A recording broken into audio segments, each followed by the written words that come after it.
Tafsir Surat Al-Lail Surah ke-92, Surat Makkiyah 21 ayat, diturunkan setelah Surat Al-A'la. A'udzubillahi minasyaitonirrajim. Bismillahirrahmanirrahim. Wal-laili, demi malam, idza yaghsha, apabila menutupi, wan-nahari, dan siang, idza tajalla, apabila terang benderang,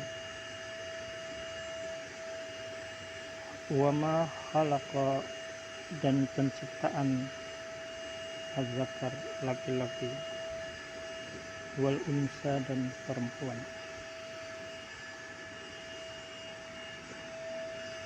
Inna, sesungguhnya, sa'yakum, usaha kamu, lasyatta, memang berbeda-beda.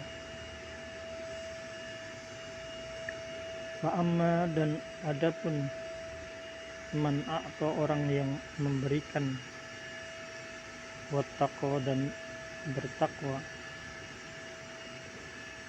wasadaqa, dan membenarkan, bil husna, adanya pahala yang terbaik.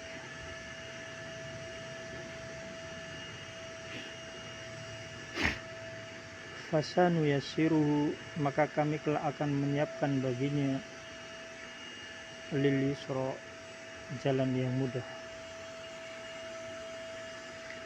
Wa amma, dan adapun orang yang man bakhila, yang bakhil, wastagna, dan merasa dirinya cukup, fakadzaba, serta mendustakan, bil husna, pahala yang terbaik, fasanu yassiruhu lil usra, maka kelak kami akan menyiapkan baginya hal yang sukar.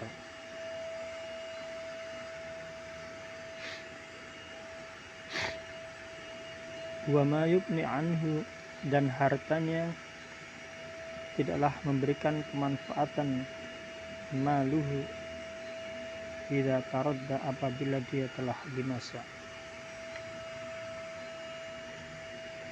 Allah Ta'ala bersumpah demi malam apabila menutupi, yaitu malam apabila menutupi semua makhluk dengan kegelapannya, dan siang apabila terang benderang, yaitu dengan sinar dan cahayanya.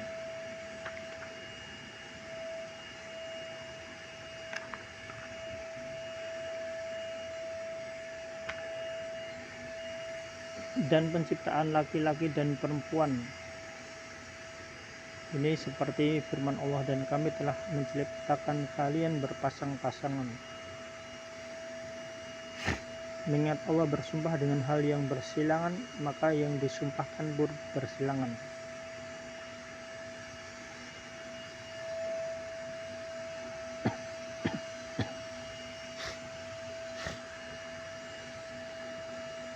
Allah Ta'ala berfirman, sesungguhnya usahamu memang berbeda-beda,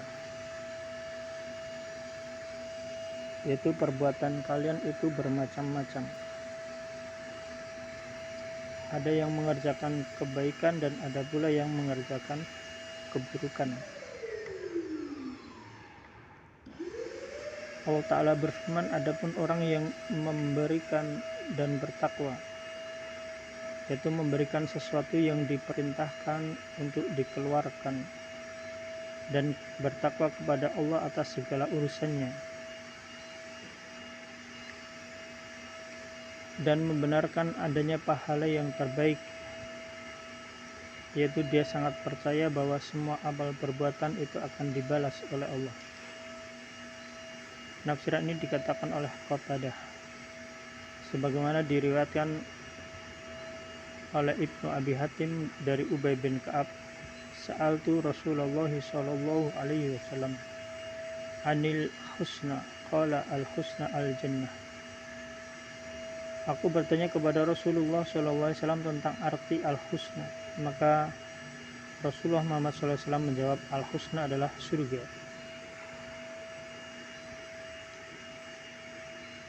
Firman Allah Ta'ala, maka kami kelak akan menyiapkan baginya jalan yang mudah. Ibnu Abbas mengatakan yaitu jalan kebaikan. Zaid bin Aslam mengatakan ialah surga. Sebagian ulama salaf mengatakan balasan untuk kebaikan itu adalah kebaikan pula setelahnya. Dan balasan untuk keburukan itu adalah keburukan pula setelahnya.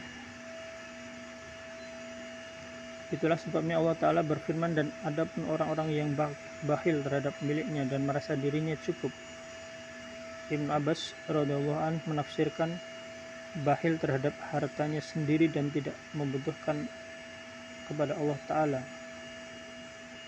Demikian diriwayatkan oleh Ibnu Abi Hatim. Serta mendustakan pahala yang terbaik, yaitu mendustakan balasan di akhirat nanti.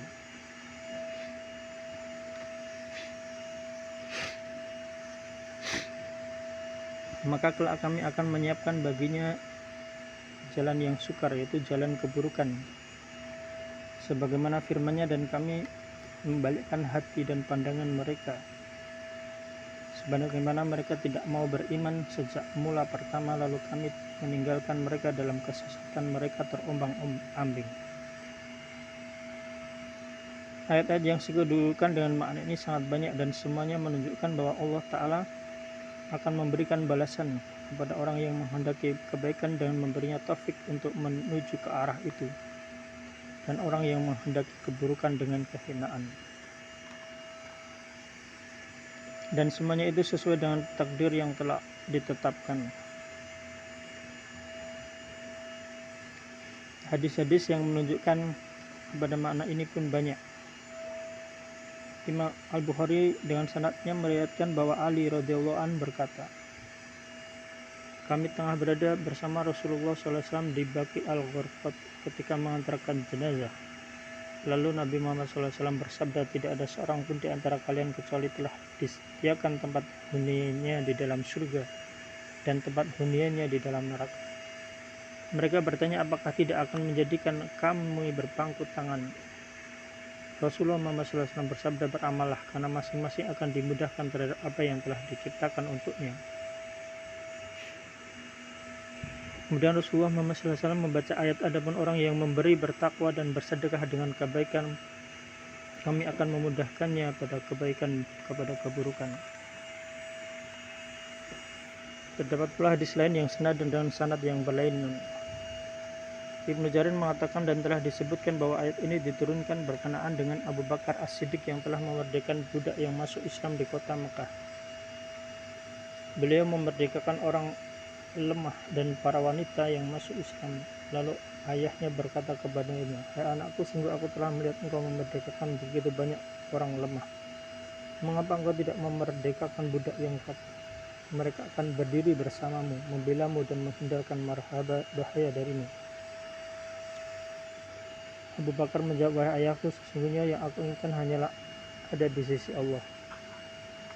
Ibnu Jarir mengatakan sebagian ahli bait itu menceritakan bahwa ayat ini memang diturunkan berkenaan dengan pribadi Abu Bakar. Firman Allah Ta'ala, dan hartanya tidak bermanfaat baginya apabila ia telah binasa. Mujahid berkata apabila ia telah mati. Zaid bin Aslam mengatakan apabila telah dibinasakan dalam neraka.